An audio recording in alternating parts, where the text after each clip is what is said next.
Hi friends, welcome to foodies byte. இன்னைக்கு எங்கள் அண்ணனோட பர்த்டேக்கு வெஜ் சாப்பாடு தான் எல்லாமே செய்ய போகிறோம். பல்கான குவான்டிட்டியில் செய்கிறோம். அதுக்கு ஃபஸ்ட்டு ஒரு பாத்திரத்தை வச்சு எண்ணெய் ஊற்றிருக்கேன்.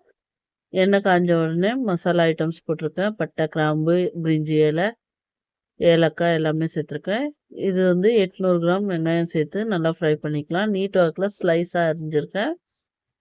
நான் 3 கிலோ பாஸ்மதி ரைஸ் எடுத்திருக்கேன். அதுக்கு தகுந்த குவான்டிட்டி தான் போட்டுட்ருக்குறேன். இது நல்லா ஃப்ரை ஆகட்டும். இப்போ வந்து நான் பாஸ்மதி ரைஸை நல்லா வாஷ் பண்ணி எடுத்து ஊற வச்சிடலாம். 3 கிலோ அரிசி எடுத்திருக்கேன். இது ஒரு 4-5 வாட்டி கழுவிட்டு ஊற வச்சிடலாம். வெங்காயம் வந்து நல்லா ஃப்ரை ஆகணும். நல்லா கோல்டு கலராக வரணும். அந்த அளவுக்கு ஃப்ரை பண்ணால் தான் வந்து ரைஸ் வந்து டேஸ்ட்டாக இருக்கும். அதனால தான் பாருங்கள், இந்த அளவுக்கு நல்லா ஃப்ரை ஆனோடனே 3 ஸ்பூன் வந்து தனி மிளகாத்தூள் சேர்த்துக்கிறேன். இது நல்லா கலர் கொடுக்கும் இந்த ஸ்டேஜில் சேர்த்திங்கன்னா. புதினா, கொத்தமல்லி அரை கட்டு எடுத்திருக்கேன். இது வந்து பெங்களூரில் எனக்கு பெரிய பெரிய கட்டாக கிடைக்கும். அதனால தான் அரை கட்டு. நம்ம ஊரில் கிடைக்கிற மாதிரி சின்ன கட்டாக இருந்ததுன்னா அதில் வந்துட்டு 2-2.5 கட்டு எடுத்துக்கோங்க, கரெக்டாக இருக்கும். இதில் எல்லாமே நல்லா ஃப்ரை ஆகட்டும். பாருங்கள், இந்த அளவுக்கு ஃப்ரை ஆகிருக்கு. இப்போது தக்காளி வந்து 1 கிலோ அளவுக்கு எடுத்து வச்சுருக்கேன். நல்லா பொடியாக அரிஞ்சிருக்கேன். அதையும் சேர்த்து நல்லா ஃப்ரை பண்ணிக்கலாம்.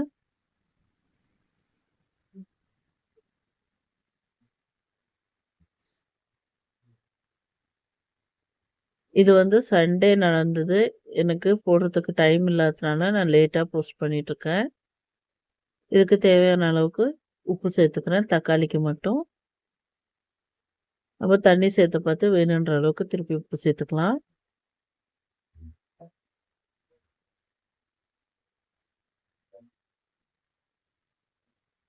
தக்காளி எல்லாம் நல்லா ஃப்ரை ஆகி இந்த அளவுக்கு மேஷ் ஆகிடணும்.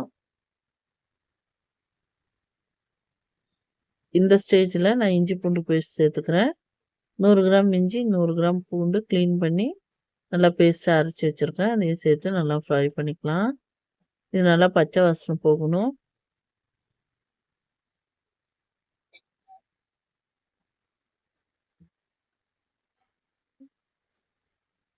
இப்போ நல்லா பச்சை வாசனை போயிடுச்சு. இது கொஞ்சோண்டு பச்சை பட்டாணின்னு சொல்லி இவங்க கலர் போட்ட பட்டாணி வாங்கிட்டு வந்து வச்சுட்டாங்க. அதனால அதையே சேர்க்குது. இது ஆப்ஷனல், வேணான்னா விட்டுடுங்க. இது வந்து ஃபுட் கலர் சேர்ப்பாங்க, அது உடம்புக்கு நல்லதில்லை. நான் எத்தனை வாட்டி வாஷ் பண்ணாலும் அந்த கலர் அந்த அளவுக்கு ரிமூவ் ஆகல. இப்போ நல்லா ஃப்ரை பண்ணிவிட்டு நான் இந்த குண்டானில் 1 குண்டான் அரிசி எடுத்து அது 3 கிலோ பிடிக்கும். அதுக்கு 1.5 குண்டான் அளவுக்கு தண்ணி சேர்த்துக்கிறேன்.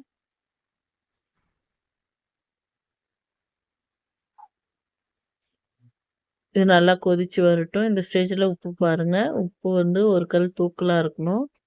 நான் உப்பெல்லாம் பார்த்துட்டேன், சரியாக இருக்குது. இப்போ வந்து தண்ணி நல்லா கொதிச்சிச்சு. அரிசியை வடிகட்டி வச்சுருக்கேன். இதை சேர்த்து நல்லா தம் போட்டுடலாம்.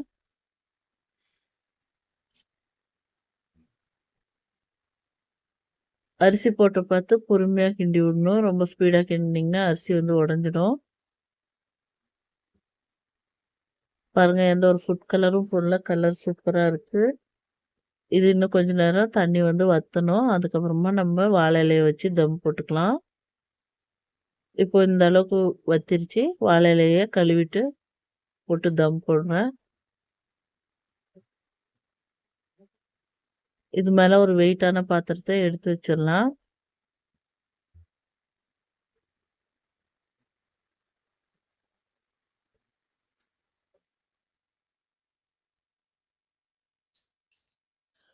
இப்போது 20 நிமிஷம் ஆயிடுச்சு. ஓப்பன் பண்ணி காட்டுறேன் பாருங்கள்.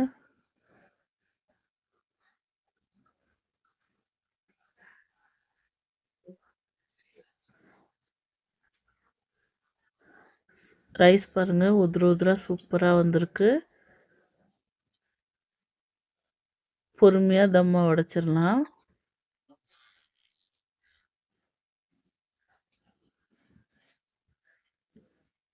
இந்த மாதிரி எம்டி பிரியாணி நீங்களும் செஞ்சு பாருங்கள். உங்களுக்கு பிடிச்சிருந்தா சப்ஸ்கிரைப் பண்ணுங்கள்.